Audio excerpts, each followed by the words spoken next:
Hello friends, ఈ bottles waste bottles కాదు, ఇవి వాషింగ్ మిషన్ లిక్విడ్స్ అయిపోయినవి. వీటిని వేస్ట్గా పడేయకుండా అందమైన కుండీల్లాగా రెడీ చేసుకోవచ్చు. ఆల్రెడీ నేను 2-3 కట్ చేశాను. నేను ఇలా వేస్ట్గా పడేయకుండా ఈ స్టిక్కర్స్ లాగేస్తాను. ఇంకా కొంచెం వాషింగ్ మిషన్ లిక్విడ్ లైట్గా అంటేసింది. కొన్ని వాటర్ పోసాను. ఇంకా బాగా కడిగేసి ఆరబెట్టేస్తాను. కట్ చేసేస్తాను. స్టిక్కర్స్ తీసేస్తున్నాను. చక్కగా వైట్గా బాగుంటాయి. ప్లెయిన్గా మనకి ఏమైనా ఇష్టమైన డిజైన్స్ కూడా వేసుకోవచ్చు దీనిపైన. ఇది కూడా తీసేస్తున్నాను. ఈజీగా వచ్చేస్తాయి ఇవి. ఓన్లీ స్టిక్కర్స్ ఇలా అంటేసి ఉన్నాయి, లాగేశాను.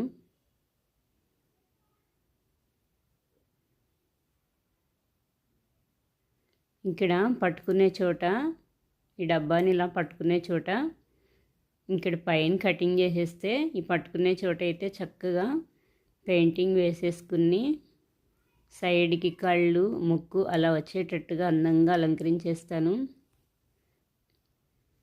ఇంకొకటి అయితే చాలా చిన్న డబ్బా, ఇంకా బాగుంది.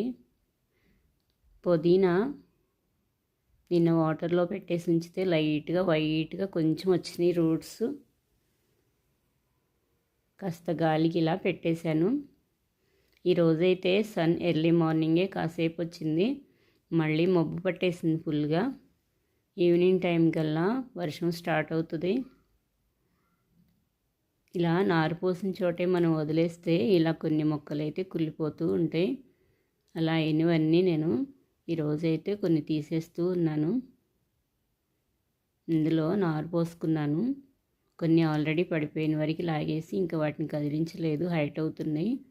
ఈ టమాటా మొక్కలు రోజుకు రకంగా వచ్చేస్తే పైన చిగురు మట్టుకి కట్ చేయకూడదు అన్ని మొక్కల్లాగా. టమాటా మొక్కని ఓన్లీ కింద లీవ్స్ కొంచెం దొడ్డుగా ముదురుగా ఉన్న లీవ్సే కట్ చేస్తూ ఉంటే మళ్ళీ ఆ లీవ్స్ దగ్గరే స్టార్ట్ అవుతుంది కొమ్మలతో మనం లీవ్స్ తీసేస్తూ ఉంటే స్టెమ్స్ ఎక్కువగా వస్తాయి.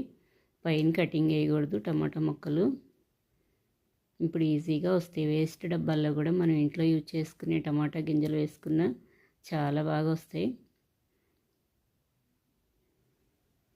ఫ్లవర్స్ విప్పిని కొన్ని కొత్తగా.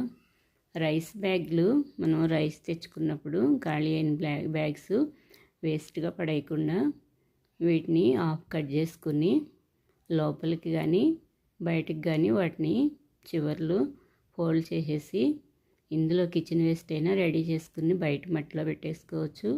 లేకపోతే మట్టి పోసేసుకుని ఏమైనా మొక్కలైనా చాలా బాగా వస్తాయి. ఆకుకూరలైనా వేసేసుకోవచ్చు. ఆకుకూరలకైతే కొంచెం వెడల్పుగా హైట్ తక్కువగా కట్ చేసుకుని పెట్టుకుంటే చాలా బాగా వస్తాయి.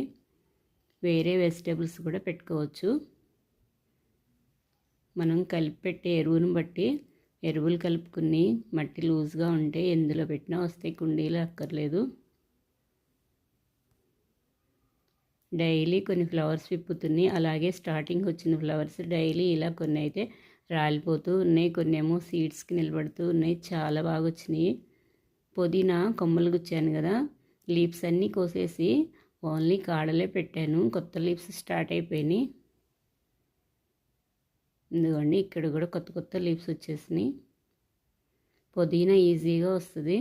ఇలా సపరేట్గా వేసుకోవాలి. ఏమైనా పెద్దవాటిల్లో మట్టిలో వేస్తే ఇంకంతా ఆక్రమించేస్తుంది. ఎప్పుడు కావాలంటే అప్పుడు చక్కగా ఫ్రెష్గా కోసుకోవచ్చు. చియా సీడ్స్ ఇవి. వీటిని ఉట్టివి డ్రైగా తినకూడదు. ఇవి ఓన్లీ వాటర్లో నానబెట్టుకుని తీసుకోవాలి. చాలా మంచిది. ఇందులో పీచు ఉంటుంది కదా, హెల్త్కి చాలా మంచిది.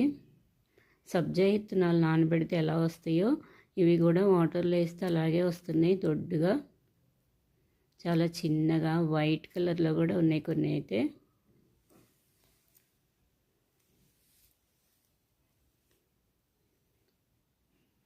Pumpkin seeds. ఎందుకండి గుమ్మడికాయ బొమ్మ కూడా ఉంది. ఇవి గుమ్మడికాయ సీడ్స్.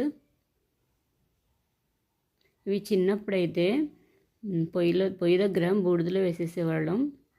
అవి ఒలిచేసుకుని యూజ్ చేసుకునేవాళ్ళం. ఇప్పుడు ప్యాకెట్లో ఇలా దొరికేస్తున్నాయి కదా, చాలా మంచిది ఇవి హెల్త్కి. ఇవైతే కొన్ని ఎక్కువ తీసుకున్నా ఏం కాదు. డైలీ 2 స్పూన్లైనా నానబెట్టుకుని ఎర్లీ మార్నింగ్ తినేయచ్చు. ఇవి సన్ఫ్లవర్ సీడ్స్. ఇవి ఓన్లీ డైలీ ఒకే ఒక స్పూన్ తీసుకుంటాను. వాటర్లో నానబెట్టుకుని ఎర్లీ మార్నింగే తినేస్తాను. కొన్ని సన్ఫ్లవర్ సీడ్స్ లాస్ట్ ఇయర్ అయితే ఆన్లైన్లో తీసుకున్న చిన్న చిన్న ఫ్లవర్స్ కూడా వచ్చినాయి. కొన్ని ఓల్డ్ వీడియోస్లో ఉన్నాయి. ఇవైతే చిన్న సీడ్స్ కాదు, చాలా దొడ్డుగా ఉన్నాయి. వీటిలో కూడా చాలా రకాలు ఉంటాయి. ఇలా పొట్టు తీసేసి ప్యాకింగ్ అయితే వచ్చింది.